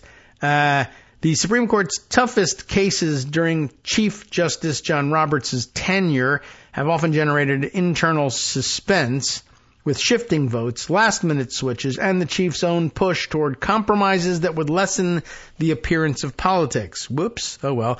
Not so this spring, when the 6 Republican-appointed conservatives established a far-reaching immunity from prosecution for former President Donald Trump. Sources familiar with the negotiations told CNN there was an immediate and clear 6-3 split as the justices met in private in the oak-paneled conference room that adjoins the Chief Justice's chambers. Roberts made no serious effort to entice the 3 liberal justices for even a modicum of the cross-ideological agreement that distinguished such presidential powers cases in the past. He believed he could persuade people to look beyond Trump. In past decades, when the justices took up major tests of presidential power, they achieved unanimity. Certainly, today's bench and all of Washington is far more polarized, but as recently as 2020, Roberts was able to broker compromises in 2 Trump document cases. Let's see. It was understandable for outsiders, even some justices inside, to believe that middle ground might be found on some issues in the immunity dispute, and that Roberts would work against any resounding victory for Trump. The Chief Justice's institutionalist tendency had been cemented over the past 2 decades. He often talked it up, famously admonishing Trump in 2018 that jurists shed their political affiliations once they take the robe. We do not have Obama judges or Trump judges, Bush judges or Clinton judges. What we have is an extraordinary group of dedicated judges doing their level best to do equal right to those appearing before them. Oh, well. That's probably either deserves that or it deserves bullshit. Now that's probably closer to the truth. The Chief Justice, now 69, everyone say, nice, and about to begin his 20th term, appears to have abandoned his usual institutional concerns. He upended constitutional norms, enlarged the institution of the presidency, and gave Trump a victory that bolstered his litigating position even beyond the case at hand. For example, in his attempt to reverse the conviction in his Manhattan hush money trial, a jury in May, as you may have found out, found Trump guilty, 34 counts, of falsifying business records, or including falsifying business records. Roberts may have sensed that the liberals were simply not going to accept any version of his sweeping presidential immunity, nor should they, by the way. Roberts' boldness, wow, was perhaps belied by some defensiveness, however, as he devoted 5 pages of his 43 in rejoinder to the dissenting justice's condemnation of his majority opinion. He deemed it fear-mongering and derided the tone of chilling doom. Roberts declined to respond to CNN's questions about the recent term and this case. All told, Roberts appears to have reached a turning point. His vision for the high court became more aggressive, and he has perhaps shed the aura of ineffectualness that permeated some public commentary in recent years. He kept the most important cases for himself, including one that reversed a 1984 precedent giving federal regulators considerable power over healthcare, food and drug safety, the environment, and consumer affairs. Chevron is talking about here. As chief, Roberts makes most opinion writing assignments. He regularly keeps important cases, but in the past has shared more and evened out assignments among the 8 associate justices. At the same time, his dealings with conservative colleagues were more agreeable.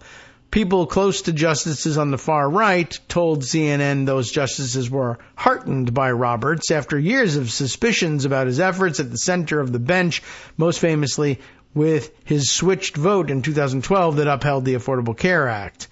This exclusive series on the Supreme Court is based on CNN sources inside and outside the court with knowledge of their deliberations. First up, Roberts claiming power. The immunity dispute between the justices this spring traced to 4 criminal counts brought by Special Counsel Jack Smith against Trump. They arose from the former president's protest of the valid 2020 election results as he falsely claimed widespread voter fraud, tried to organize fake slates of electors, go ahead and say it's forged, and encouraged a mob to march toward the U.S. Capitol on January 6th. That's very gentle. Where the election results were being certified, 9 people, including 5 police officers, died in the day's riots and the months that followed. By the way, how do you like that construction? Well, he encouraged a mob to march toward the Capitol.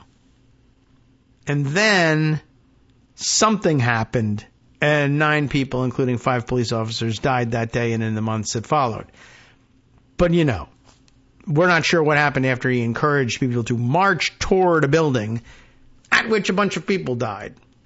Not clear what the connection is here. Roberts avoided references to that day's chaos and violence as he found new immunity vested in the Constitution somehow, somewhere, for a former president.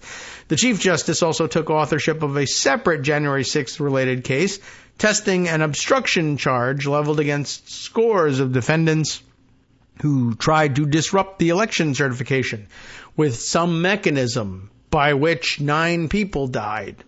But, can't really put my finger on what their responsibility was. Now, that case, Fisher versus the United States, was heard a week before the Trump immunity dispute. Under normal circumstances, a case from the same April session would have been assigned to another justice. Perhaps in this situation, Samuel Alito, who, by the way, is weird because flying a flag upside down at your house is weird. The pine flag is weird. You are a weirdo. Don't forget that. This is all very weird in the middle of all this discussion of who's weird and who isn't.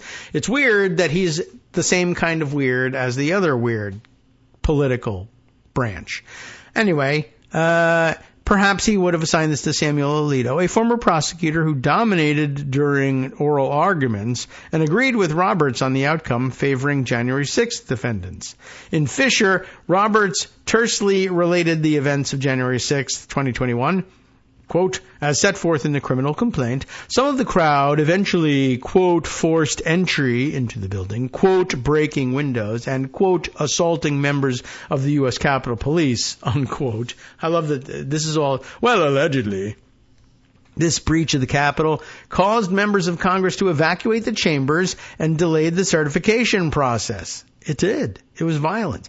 As the justices were drafting opinions, the court hewed to age-old routines. Law clerks arranged their traditional end-of-term skit for late June. Roberts and Justice Clarence Thomas continued with their planned reunions of former law clerks. And Roberts, for the first time in several years, readied to teach in a summer program abroad sponsored by New England Law Boston in Galway, Ireland.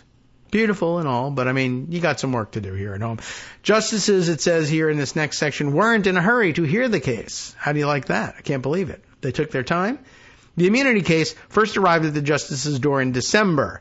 Seeking to move the prosecution along, Smith had tried to persuade the court to take early reviews of the case before U.S. Appellate Court action. After the U.S. Appellate Court ruled, in Smith's favor, of course, Smith urged them to let the decision, which had spurned the Trump claim of immunity, stand. Well, why don't you take it, Supreme Court, first? No, we'll let the Circuit Court take it. Okay, fine.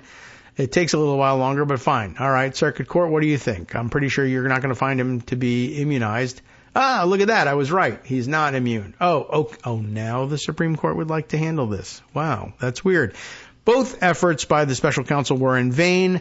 Sources told CNN that there was broad understanding among the justices that they would need to decide the matter themselves and only after the usual appellate court hearing. Why? No real reason. The justices' decision not to hold arguments until late April, however, compressed the time for negotiations among the 9. That April consideration also meant that by the time the case was put to a vote on April 26th, nearly 60 other cases had been decided, and the justices knew how deep the ideological and political divide was. The number of cases decided by 6-3 votes jumped this year, according to the statistics compiled by Adam Feldman and Jake Truscott of Empirical SCOTUS, but also by counting. They did the counting. That's nice to credit them with it, but that's how you find these things out. Of the total 22 cases decided by 6-3 votes, 11 were among the familiar conservative liberal lines. They also found that Roberts was most frequently in the majority during the session at 96.6%. The justices, during the nearly 3 hours of varied questions on the multifaceted case on April 25th, suggested a certain measure of vindication for Trump on some of his lower court losses, but not without acceptance of some of the arguments from the special counsel. In their private session on the case the next day, however, the votes on the core issues lacked any ambiguity, and Roberts was ready to write with bold strokes that a former president is entitled to presumptive, if not absolute, immunity for all official acts. Never mind the unofficial ones. Further, Roberts' construction of official acts as opposed to private ones was extensive. The sharp divide between liberals and conservatives meant that virtually all of Roberts' negotiating would be among his people on the right. Sources familiar with the internal debate told CNN that Roberts believed that he could assert the large and lasting significance of the case and steer attention away from Trump. That seems hard to believe. As he ended up writing in the opinion, unlike the political branches and the public at large, we cannot afford to fixate exclusively or even primarily on present exigencies, i.e. live cases, which is actually constitutionally mandatory. But okay. Roberts, likely influenced by his experience in the Ronald Reagan and George H.W. Bush administrations, had long favored robust presidential authority and the separation of powers. He, like Justice Brett Kavanaugh, who served President George W. Bush, perhaps considered the possible legal vulnerability from episodes such as the Iran-Contra affair in the Reagan years, or the Bush-era torture memos for interrogations after the September 11th terror attacks. Roberts made clear that he worried about routine prosecutions of ex-presidents and a cycle of factional strife, as he put it. As I put it yesterday, it's actually a cycle of having to come up with retroactive immunity covers for Republican malgovernance. And it's incredible how often it happens. And it's just, these guys will not countenance holding Republican presidents anyway responsible to the Constitution and responsible for their violations of it. It's just not within their capabilities. They would rather invent non-existent constitutional doctrine on non-existent constitutional text than actually hold someone to account for these things, up to and including erasing parts of the 14th Amendment and the Emoluments Clause, by the way. Just 2 years ago, to get back to the CNN reporting, Roberts separated himself from his fellow conservatives as they formed a 5-justice majority to overturn Roe v. Wade and constitutional abortion rights. He stood alone in that case of Dobbs versus Jackson Women's Health Organization, failing to win a compromise with the justices on his right who wanted to completely gut Roe and those on his left who wanted to preserve the 1973 landmark. If it is not necessary to decide more to dispose of a case, then it is necessary not to decide more, Roberts wrote at the time. And yet, never mind all of that, because let's invent the presidential immunity doctrine. Liberal justices turned that mantra against the Chief Justice. Wow. In the recently completed term, it was so easy, they did it. They invoked it explicitly in the first Trump controversy involving a Colorado ballot access test to protest the expansive Roberts opinion favoring the former president.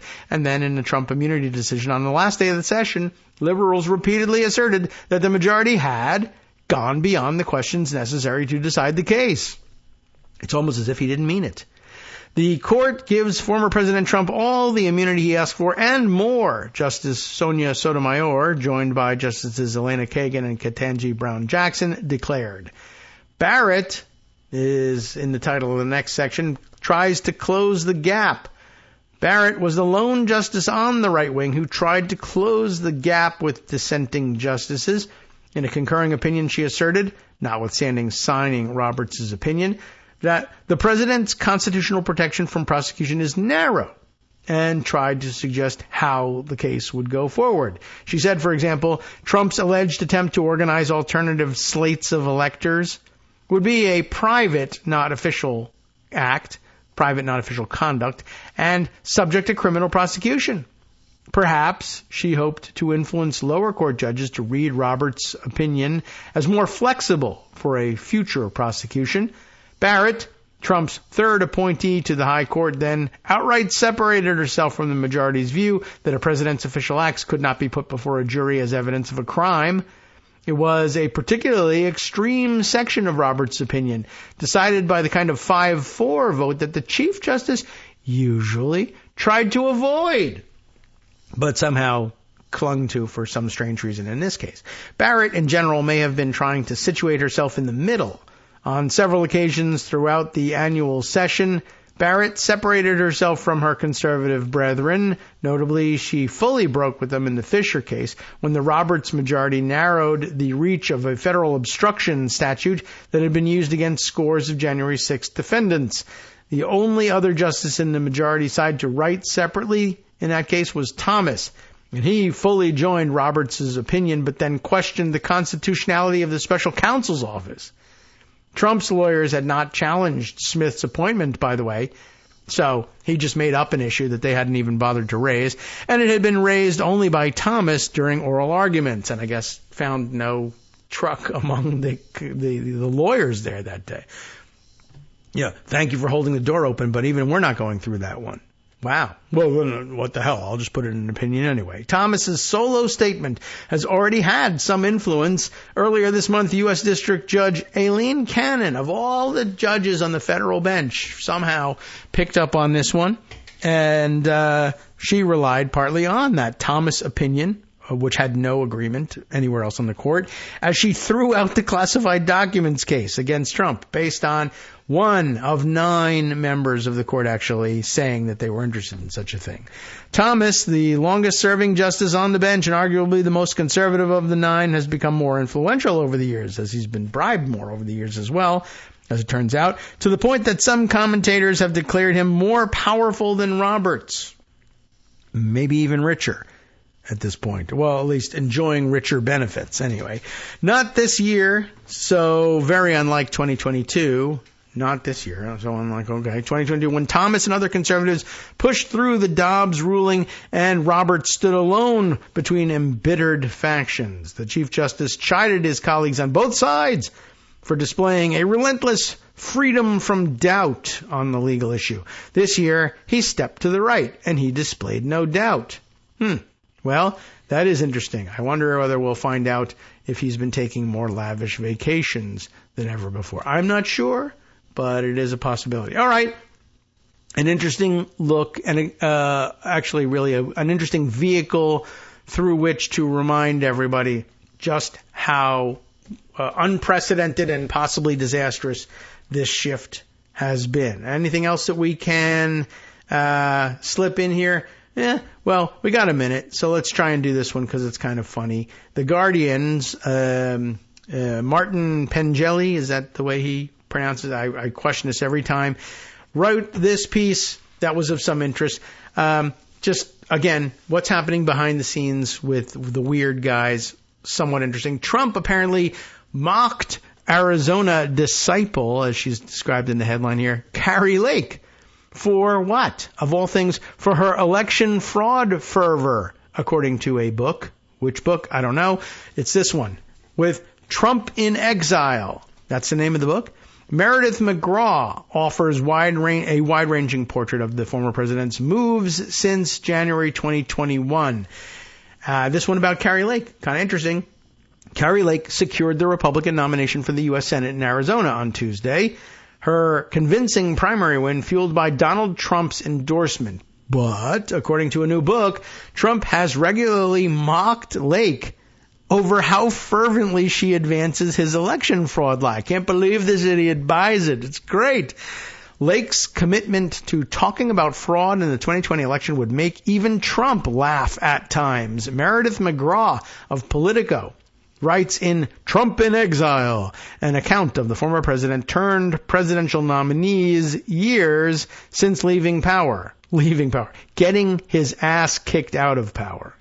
The book is due out in the U.S. next week. The Guardian has obtained a copy, from them. According to McGraw, Trump told other Republicans seeking his endorsement that they should be more like Lake. It doesn't matter what you ask Kari Lake about, McGraw quotes Trump as saying. How interesting is that? It doesn't matter what you ask her. How's your family? And she's like, the family's fine, but they're never going to be great until we have free and fair elections. That would make me laugh. It just did. Citing Trump friends and donors, McGraw writes, one said, he was like, you could ask her, how's the weather? And she'll turn it into the election. Oh, the weather in Phoenix is okay, but you can never have great weather until the election is fair. McGraw also points out, quotes a 2022 conversation about between Trump and Blake Masters, now a U.S. House candidate, but then running for U.S. Senate. He's been demoted, you would say. That was recorded by a documentary crew. I heard you did great on the debate, says Trump to Masters, but had bad election answers. You got a lot of support, and you'll have to stay with those people. I don't even know what that means. If you want to get across the line, you got to go stronger on that one thing. Lots of complaints about it. Look at Carrie. Carrie is winning with very little money. And if they say, how's your family? She says, the election was rigged and stolen. You'll lose if you go soft. You'll lose that base. Which, may be true, but also it would be worth pointing out, Carrie lost too. And is going to lose again. Trump claims Joe Biden won the 2020 presidential election. Did you know that he claimed that? Wow. I didn't. That's news to me. But he claims Biden won the election because of electoral fraud. He did not, of course. And now my video will be tagged by YouTube, which I mentioned the other day that was going to happen. It did happen. Knew it. Anyway, Trump's lie fueled the deadly attack on Congress in January 6th, but nearly 4 years on, Trump and candidates throughout the Republican ranks still repeat it. The polls show majorities of Republican voters still believe it. In McGraw's words, Lake has long been one of the loudest standard bearers for the election denialism movement, and apparently it earned her only derision, in fact, privately, from Trump. So, I don't know, somewhat interesting, somewhat important to note. And with that, we'll close things out and get ready to hand things over to Justice Putnam for the West Coast Cookbook and Speakeasy today. Let's see what's on tap. Hey, Vice President Kamala Harris in the news today. Now leading or close to Trump in every battleground state. And that's good news. Rest of his menu for today includes, Arizona voters will decide on the fate of Republican Metro Phoenix election official who pushed hard against MAGA election falsehoods, and I guess that's actually been decided and didn't come out well for him. Hey, look, there's more. I can't read it all. I'll try and sneak one more thing in before the big break. You have been listening to Kagro in the Morning with David Waldman. Here's some news. Despite MAGA Attorney General Andrew Bailey's cruel efforts, a Missouri man was finally freed from prison after his murder conviction was overturned after 34 years behind bars. But leave it to the MAGA Attorney General down there to try to execute him anyway. Hey, what the hell? Stay tuned.